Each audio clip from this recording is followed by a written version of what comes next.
Чак ме е странно и не мога да повярвам. Полека. Ето ги двете възглавнички. Днес беше финала на световното по волейбол. Здравейте и добре дошли в поредният седмичен влог. Виждате тук пратките от Shein. Веднага започнах нов влог, след като приключих да ви покажа пратките от Shein. Затова изглеждам по абсолютно същия начин. Но искам да ви покажа нещо. Това килимче, то не е прилично килимче, където го показах в предния клип. И ето, просто погледнете как съм ги подредила за кофи бара. Блендър стои там, защото просто няма къде другаде да го сложим в момента. Съответно на централно място кафемашината и винаги до кафемашината държа една чаша отдолу, защото като ме снопие кафе и не ми се рови за чаша, а в момента това ми е любимата чаша, защото наскоро се купих от Пепко. До кафемашината е чашата ми за капсулите, също от Shein си я поръчах и имам два вида капсули, като едните са ето тези, които са фрапето, капсулите с фрапето.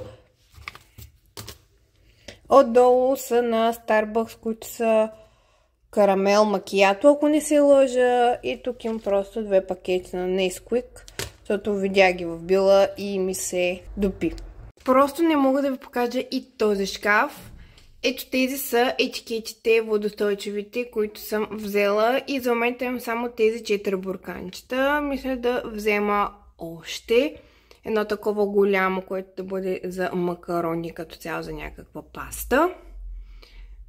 Да взема за леща, може би някакъв ето такъв или малко по-малък. Все още не съм решила, защото все още ето тези, които са тук, трябва да ги прибера в тези бурканчета, защото ако някой е фен на Pinterest, това да трябва да го прибера. Ако някой е фен на Pinterest, просто толкова много съм гледала такива рафтове с организиране, точно с такива храни, които така са надписани. Просто много искам да се го направя точно толкова пинтереско и мисля, че започва да ми се получава.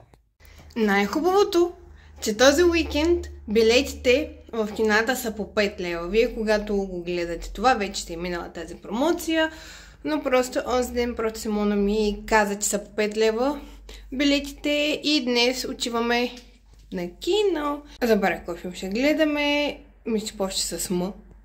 Може да е друг, не съм абсолютно сигурна. Сега отивам да взема Симона и Злачето и се насочваме към Мол Пловдив. И тъй като навън отново е 150 градуса, просто мен винаги ме е горещо, особено пък с тази дълга коса през лятото и съм с къси дънки, с топ и с новите ми обувки. Чак ме е странно и не мога да повярвам, че лятото вече свърши. И отутре отново се започва учебната година. Така, за тези, които са нови в канала, на 24 години съм и работя като учител по заместване в детска градина. И за това казвам, че утре е първият учебен ден. Въпросът е, че нямам никаква идея кога ще го пусна това видео, но да се знаете. Четвърта ще бъда при най-големите, най-сложното, четвърта група. Знам, че няма да е лесно. Започнах да замесвам в момента по майчинство. Имам една година, скромната една година, в която работя с деца. Мисля, че се личи. За първи път ще скарам цяла пълна учебна година с само една група, защото миналата година бях от група в група, тъй като замесвах учители, които са или по болничен, или в отпуск. И така реално минах миналата година през абсолютно всички групи. Бях в първа, втора, в трета и в четвърта. И сега отново така се завъртя, че отново съм в четвърта група. Утре е първият учебен ден, ще има празненство. Няма да мога да снимам. Мога единствено да разкажа, защото все пак от съображения за сигурност няма да снимам. Но утре след като мине всичко, просто ще разкажа, защото утре на мен спада да бъда първа смяна и съответно аз да посрещна самите деца. И тъй като те са и четвърта група, трябва да напиша тук колко пъти карам четвърта група. Тъй като те са най-големите, ще приветстват най-мъничките, за което доста се подготвиха, подготвени съм. Знам защото ги изпитвах и ги питах за думичките, които имат. Така че, да, просто нямам търпение. Наистина това е един вид нова страница. За мен, може би, всяка учебна година, която почне, се бъде някакси нова страница с много повече идеи и с още повече креативност. Ще ви държа в течение доколкото мога да обработвам видеа, защото освен градината ще почвам и след 2 месеца, някъде октомври месец или ноември, университет. И ще бъде малко тегаво, ще се опитам поне да има 2 пъти в месеца. Може да не е всяка седмица, но поне 2 пъти в месеца със сигурност ще се опитам да качвам. Да разберете малко повече какво се случва около мен в детската градина и така нататък по моя живот.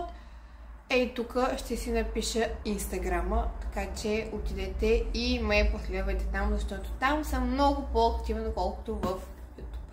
Много по-късно, днеска сме четвъртък, но просто имах работа, бях и уморена, за да снимам. За да ви разкажа как е минал първият учебен ден, тъй като имаш тържество. Дечицата се справиха страхотно, имаха думички, много добре се го запомнили, стана просто уникално.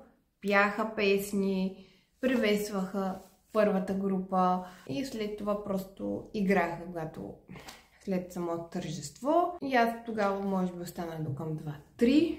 Та общо дето на краткото точно ясно, тържеството ми е страхотно. Няма как да пусна запис от съображение за сигурност. Това е в момента... Това е наистина какво друго да кажа за училищния влог. След малко отново отивам на работа. Днес съм втора смяна. И вече от другата седмица вече започва същественото. И тази седмица горе-долу вече се опитваме да вкарам децата от лятното настроение вече към това, че почваме учебната година, започваме да учим. Четвърта група са, най-големите са, материала не е малко. Не че е сложено, но не е малко и се натрупва много бързо. Но те са умни деца, така че съм убедена, че ще се справят. Вчера забравям 3 дена да ходя до Икеа, защото поръчах 2 щендера. Единият е протозачерпан, другия си е за тук, ще има вече 2 щендера, защото вече единия е препълнен с дрехи и в момента, в който искам просто да разделича леко за качалките, за да видя дрехите, да ги преровя, да си избера, просто взема да падат от едната страна и затова решавам от едната страна да ми стоят роклите и евентуално гъщерезоните, а от друга страна всичките блузи и бодита. Ще видите как ще стане. Вечерта ще го сгубим този щендър с Митко, ако не забравим. Тъй, че той се сгубява много бързо и ще подредя 2 щендера. Ще се опитам някак да ги подредя и мисля, че стане много яко, защото има толкова място в спалнята и за още един щендер и се надявам да стане точно така, както го виждам.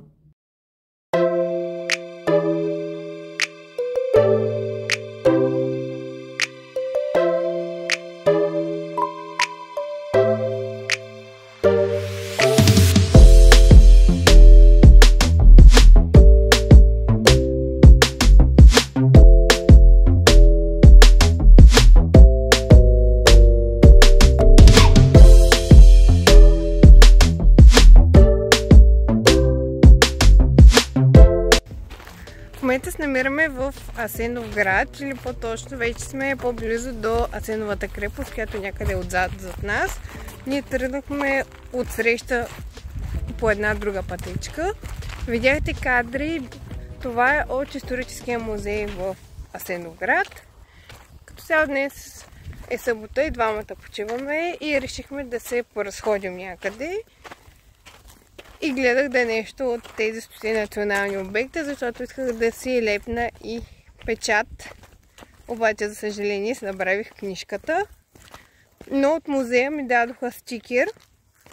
Така че дали стикер, дали печат, няма значение. Стига в книжката да има едно от двете. Много добре е измислено. Това са стикерите, ако някой така се забрави самата книжка и да има какво да си лепне. По-скоро женичката ти даде да, печат ми даде. Печат на хартия, който въпреки че забрала книжката, да можеш да си го сложиш, си го лепнеш на нея, като си прибереш. Просто самата хартийка е печата отгоре.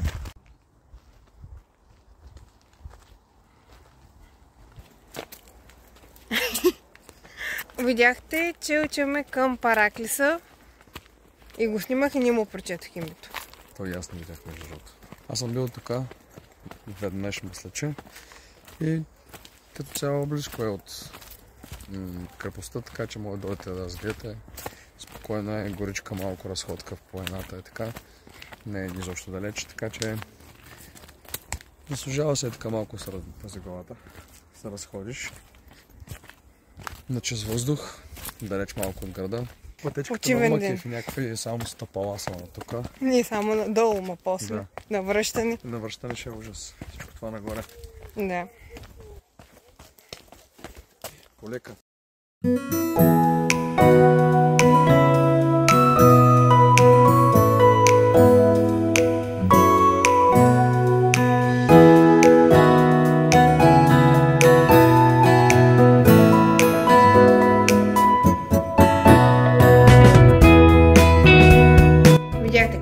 Вчера бяхме в Асеноград, разходихме се, след това нямаше кадър, но отидохме в плазата, тъй като Митко се търсеше дълги панталони за фитнес и аз взех 2 възглавници. Сладки са и си мисля, че много готино стои така като декорация и ми става още по-уютно и все повече приветствам есента в къщи. Ето ги 2 възглавнички. От много време исках ето така да си направя леглото. Със сигурност мисля, че ще купя поне още 1-2 възглавнички. Винаги съм гледала тези американските, канадските ютубърки, където винаги така си оправят леглата. И супер много ми харесва и мисля, че е станало доста сладко.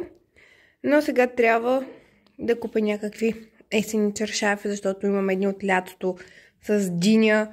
И тези, които до някъде с цветята, да, се връзват, но искам някакси по-с есени цветове да взема чаршафи, но те ще са по-нататък.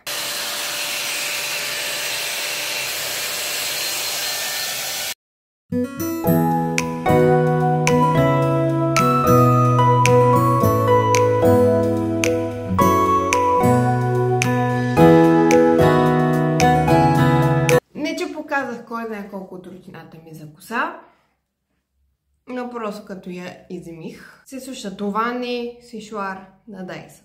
Купих го за 60 лева от Shein. Исках просто да си купа преди време някакъв сешуар, защото стария изгоря и трябваше друг. И видях този, който ми хареса. Преди си бях харесал един на Philips, който беше 200 лева. Но след като видях този, исках да го пробвам и останах доста доволна. Може би над година или около година вече го ползвам. За друго исках да седна и да си поговорим. Днес беше финала на световното по волейбол, като България взе среброто, за което изключително много съм горда и благодарна, за да се нарекам българка, защото такива силни момчета прославят нашата страна и най-вече според мен България се прославя с спортисти. Това е лично мое мнение, тъй като аз съм цял живот закърмена със спорта. Дълги години аз също съм тренирала волейбол. Това е спорта, който на мен ми е на сърце. И ако трябва да избера да гледам или да играя един спорт до края на живота си, то това би било волейбол. Не съм играла от много години волейбол, не съм гледала от много години волейбол, но това световно първенство, предавам се, гледах полуфинала и финала. Не за пред време нямах кой знае колко много време. Но просто и вчера също, когато бихме Чехия ли бихме? Чехия бихме. И вчера, когато бихме Чехия, сме на финал, се извиках. много се дара, когато бяхме взели един гейм на Италия, но Италия са си световните шампиони от предното световно. Сега отново доказаха, че са световни шампиони, обаче ние също не им се даваме, което на следващото световно не трябва изобщо да им се даваме и да се отсветим златото. Надявам се този влог, който предполагам, че ще бъде доста дълъг, защото от 1, 2 или 3 седмици събран, да ви хареса. Ако е така, абонирайте се, харесайте видеото, споделете ми долу в коментарите дали вие сте гледали световното първенство по волейбол. И това беше от мен за днес за вас и ще се видим в следващият ми клип, когато да е той. Чао!